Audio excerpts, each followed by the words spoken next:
Bayangkan skenario ini, seekor kerbau raksasa berbobot ratusan kilogram sedang minum di genangan air, lalu tiba-tiba Tiba-tiba dari balik semak-semak, ada kadal raksasa yang menerkam. benar, kadal itu menerkam dan menggigit kaki kerbau tersebut. Kerbaunya pasti panik kan? Dia menendang, meronta, dan akhirnya berhasil kabur dengan luka robek yang lumayan parah di kakinya. Dan bagi yang melihatnya, mungkin pikiran pertamanya adalah, wah, kerbau itu beruntung sekali bisa selamat. Iya, sekilas memang terlihat beruntung.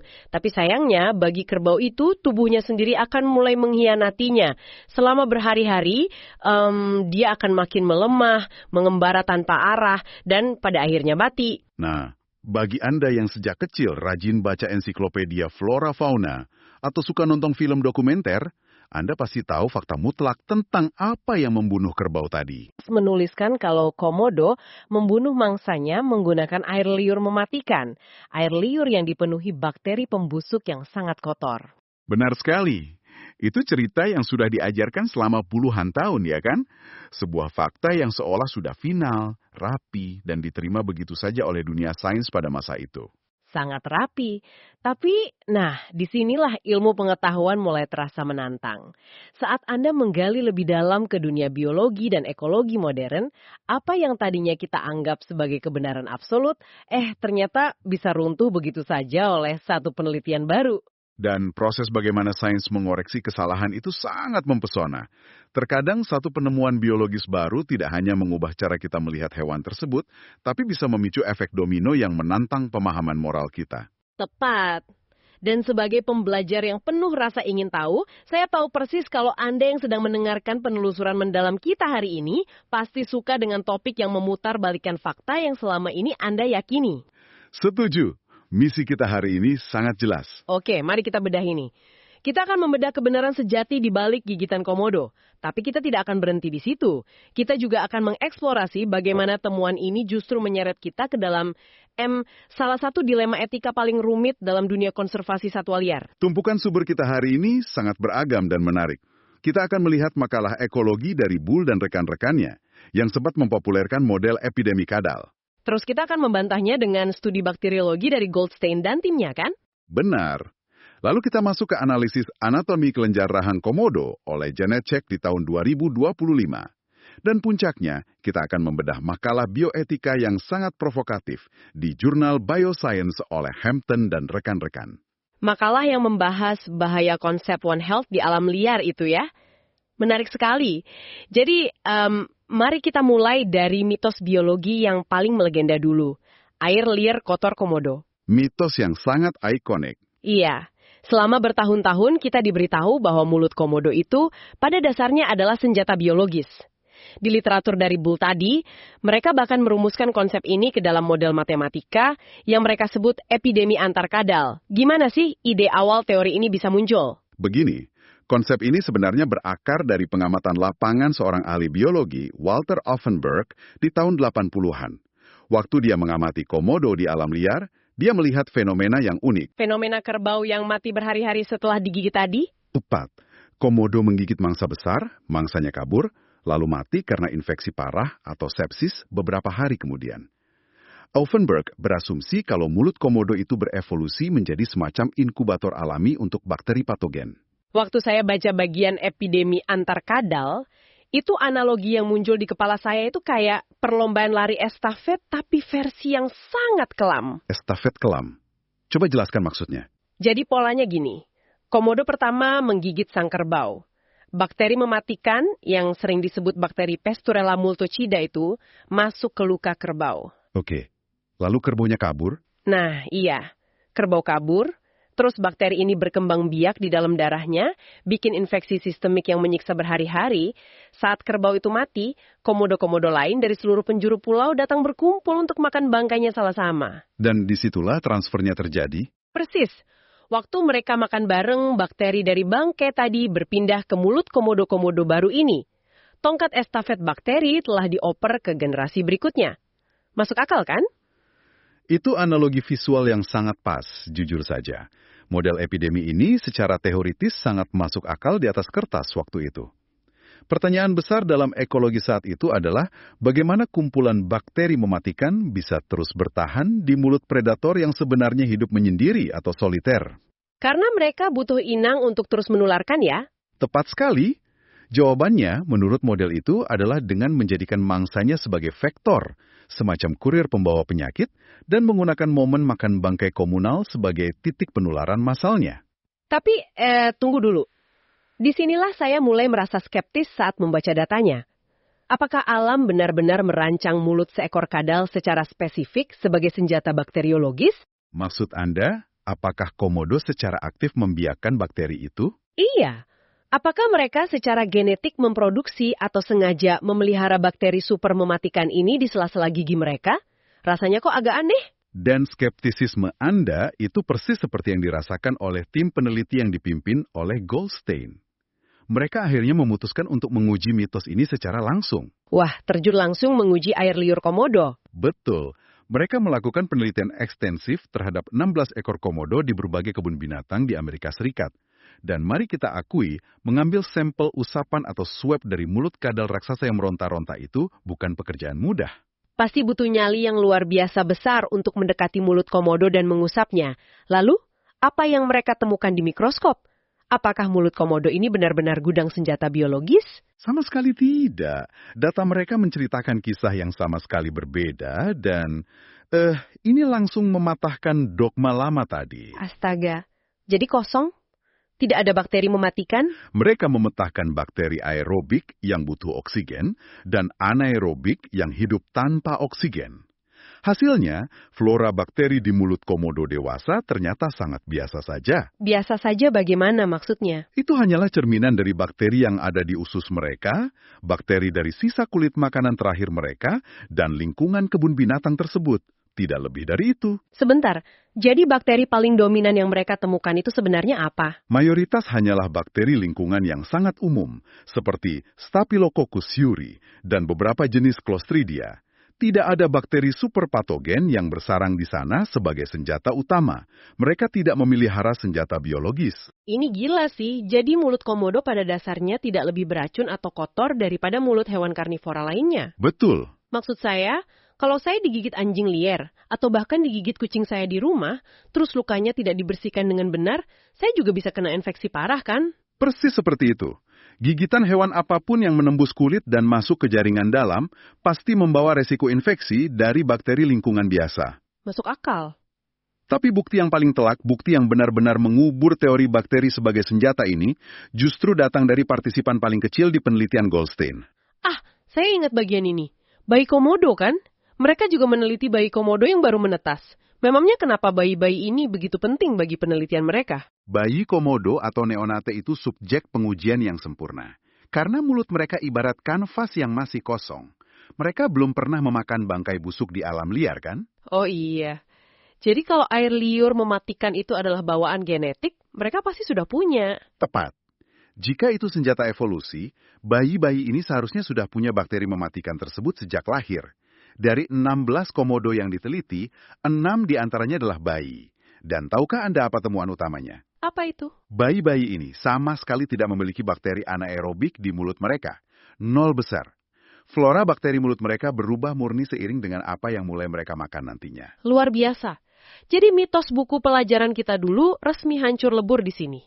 Bakteri di mulut komodo itu didapat secara pasif, kebetulan saja karena mereka suka makan bangkai, bukan senjata evolusioner. Betul, itu murni kebetulan dari pola makan mereka. Bekerja secara rahasia.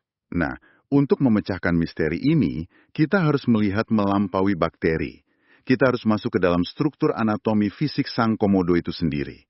Kita beralih ke data sains terbaru dari studi Janecek dan timnya di tahun 2025. Sebelum kita bahas terlalu jauh, di studi itu mereka menggunakan istilah histologis yang agak rumit, Mason-Gellner trichrome. Bagi kita yang bukan orang laboratorium, ini sebenarnya apa dan kenapa penting? Bayangkan Mason-Gellner trichrome ini seperti kacamata filter warna atau kacamata inframerah khusus untuk sel-sel tubuh. Oke, jadi alat untuk melihat lebih jelas ya? Benar. Ini adalah teknik pewarnaan khusus pada irisan jaringan tubuh tipis di bawah mikroskop. Teknik ini memberi warna yang sangat kontras. Misalnya, otot berubah jadi merah, jaringan ikat jadi hijau. Dengan kacamata ini, peneliti bisa melihat detail struktur di balik rahang bawah komodo yang dulu terabaikan. Menarik. Dan apa rahasia yang disembunyikan oleh rahang bawah komodo itu? Mereka membuktikan bahwa komodo benar-benar memiliki kelenjar bisa yang sangat canggih dan kompleks di mandibula atau rahang bawahnya. Kelenjar ini tidak sederhana sama sekali. Punya kelenjar bisa? Wow. Iya, ia terdiri dari banyak kompartemen atau lobus yang dikelilingi oleh kapsul jaringan ikat yang sangat padat. Dan yang menakjubkan, struktur ini dilengkapi otot-otot khusus. Otot untuk apa? Mempompa bisanya? Persis.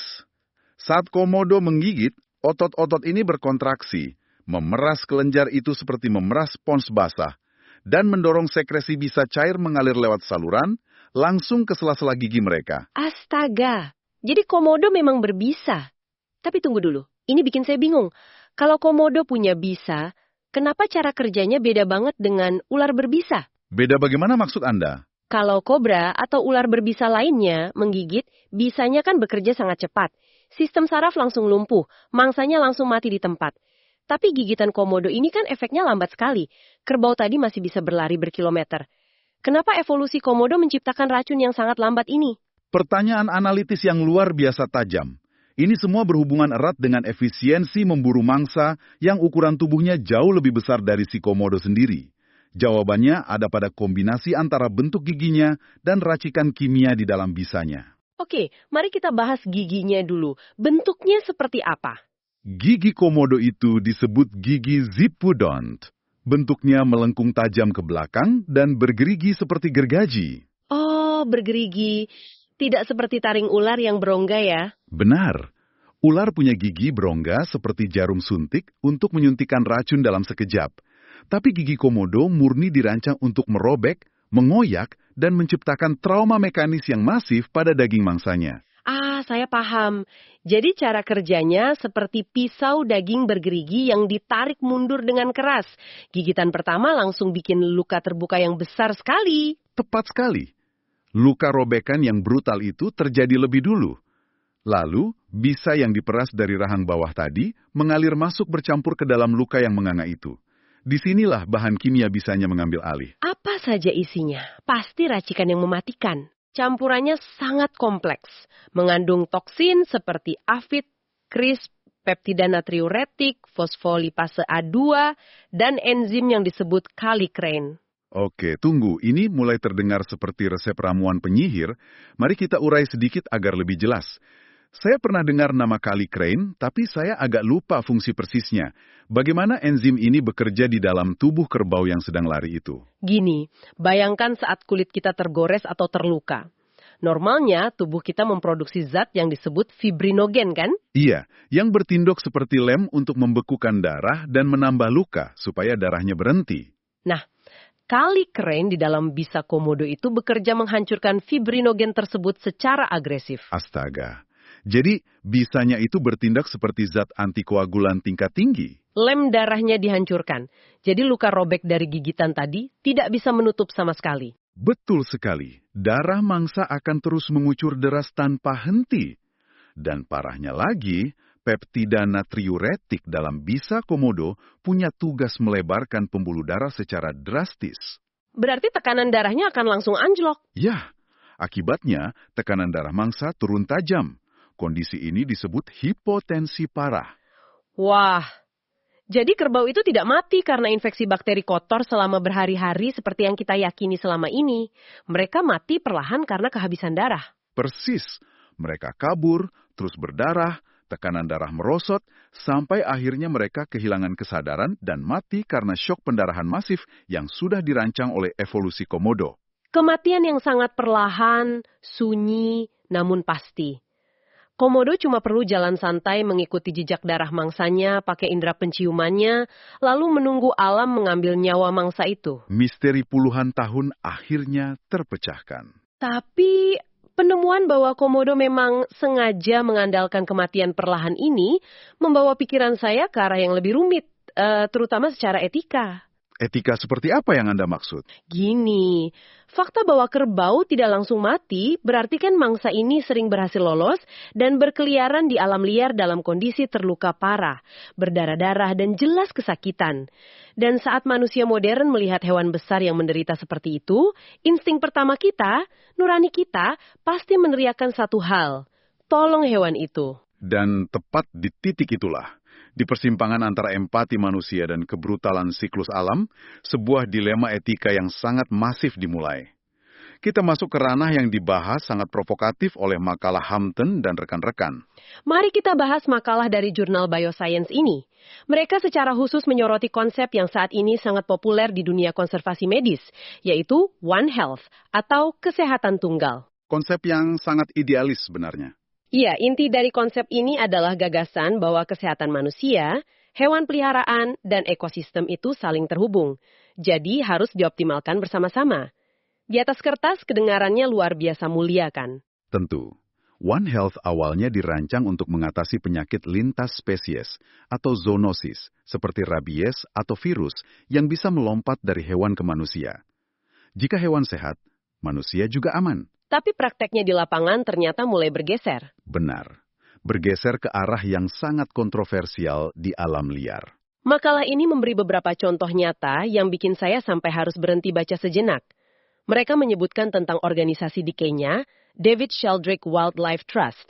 Tim medis dari organisasi ini terjun langsung untuk intervensi medis pada hewan liar yang terluka murni karena pemangsa alami. Murni karena predator alaminya ya, bukan karena manusia. Iya.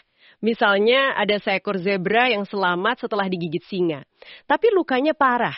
Tim dokter hewan liar ini akan membius zebra itu dari jauh, turun dari jeep, lalu membersihkan luka gigitan singa itu. Mereka bahkan menyuntikkan antibiotik dan obat anti radang, terus membiarkan zebra itu bangun dan lari sehat lagi. Dan ada contoh lain di Selandia Baru kan? Betul, bahkan penguin mata kuning di sana dirawat mati-matian cuma karena digigit hiu. Yang menarik di sini adalah fenomena yang disebut veterinarisasi alam liar. Kita mengubah alam bebas menjadi semacam bangsal gawat darurat rumah sakit hewan peliharaan. Nah, saya akan jujur kepada Anda. Reaksi pertama saya saat baca ini adalah, bukankah mengobati zebra atau penguin yang kesakitan itu hal yang baik? Maksud saya, di makalah itu mereka menolong badak hitam yang diserang singa. Badak hitam kan terancam punah. Kalau kita punya obatnya, bukankah menyelamatkan mereka itu tindakan yang bermoral bagi kita sebagai manusia? Pertanyaan Anda menyingkap inti dari benturan filosofis ini. Yang sebenarnya terjadi adalah kita sedang memproyeksikan etika medis manusia ke alam liar. Etika manusia menuntut kita menghilangkan penderitaan, tapi alam liar memiliki aturannya sendiri. Aturan bertahan hidup yang tanpa ampun. Benar, jika kita hanya melihat satu individu hewan yang terluka, mengobatinya tentu terasa bermoral.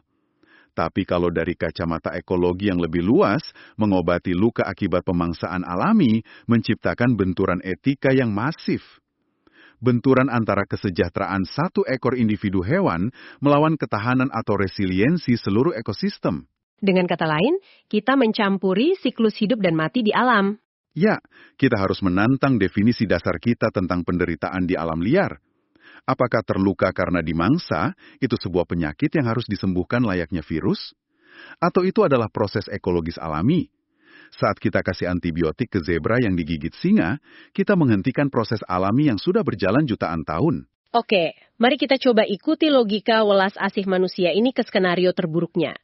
Mari kita bayangkan efek domino kalau kita terus menyelamatkan satwa liar ini. Kembali ke kerbau yang digigit komodo tadi.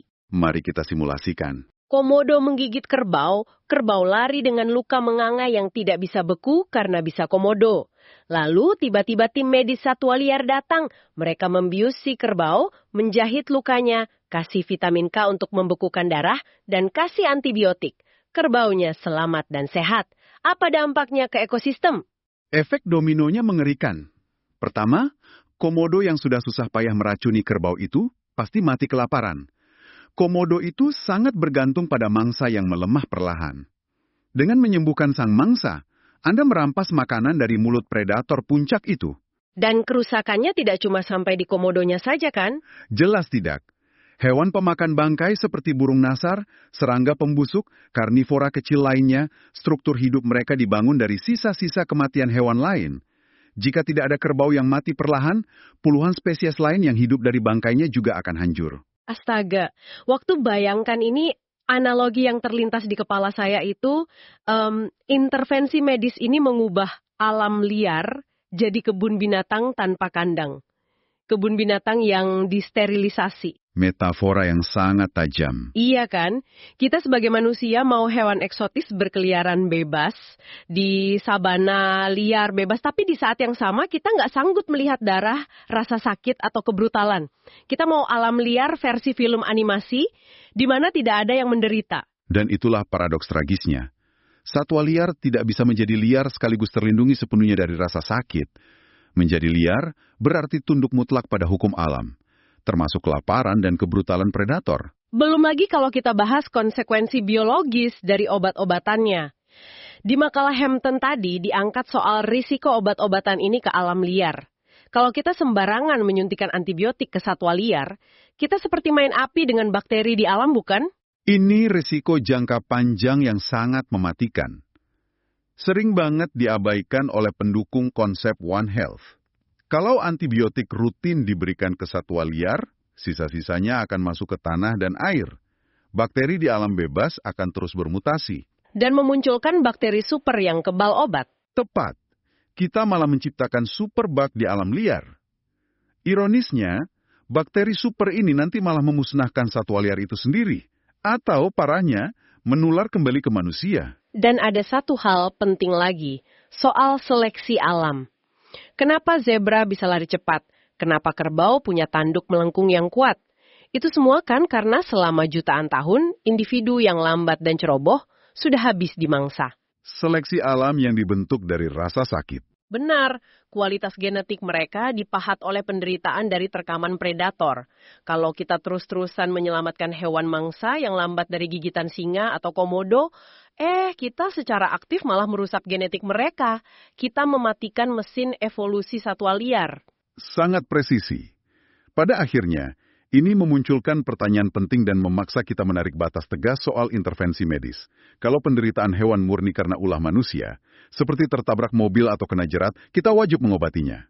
Iya, itu murni tanggung jawab kita. Tapi jika itu siklus alamiah seperti predator memangsa targetnya, mengutamakan satu individu bisa menghancurkan arsitektur jaring-jaring makanan. Untuk melestarikan alam, manusia harus belajar menoleransi ketidaknyamanan saat melihat kebrutalan proses alamiah itu. Wah, obrolan kita kali ini benar-benar membawa pikiran berlarian kemana-mana. Kita mulai penelusuran mendalam ini dari hal yang terlihat sederhana. Mematahkan mitos biologi soal air liur kotor komodo. Mitos yang sangat bertahan lama. Dan kita menemukan fakta keren soal gigi zipodon yang merobek mangsa. Dan kelenjar bisa yang ternyata menghancurkan pembekuan darah, membuat mangsa mati perlahan karena pendarahan. Dan biologi kematian perlahan itulah yang membenturkan kita ke realitas filosofis yang keras tadi. Konsep One Health dan empati manusia tidak seharusnya ikut campur menyembuhkan satwa yang sedang diproses oleh rantai makanan alaminya. Alam liar butuh tragedi dan kematian mangsa agar siklus kehidupan yang lebih besar bisa terus berjalan. Nah, ini membawa saya pada sebuah pemikiran provokatif khusus untuk Anda yang mendengarkan sampai titik ini. Sesuatu yang pasti akan mengubah cara pandang Anda saat nonton dokumenter alam liar nanti. Ketika Anda melihat seekor zebra berlumuran darah digigit predator dan dada Anda terasa sesak oleh rasa kasihan, saat Anda merasa kita harus turun tangan menyelamatkan hewan malang itu, tanyakan ini jujur pada diri Anda sendiri. Apakah kita mengobati hewan tersebut karena tindakan itu benar-benar menyelamatkan ekosistem? Ataukah kita hanya sedang menggunakan jarum suntik untuk meredakan rasa ketakutan dan rasa ngeri manusia kita sendiri terhadap kematian? Karena terkadang, wujud konservasi alam yang paling sejati dan paling berani yang bisa kita lakukan adalah memiliki ketabahan luar biasa untuk berdiri di sana, menyaksikan siklus alam yang brutal berputar, dan memilih untuk tidak melakukan campur tangan sama sekali. Terima kasih karena Anda telah bergabung mengarungi kedalaman ilmu pengetahuan hari ini. Sampai jumpa di penelusuran mendalam berikutnya.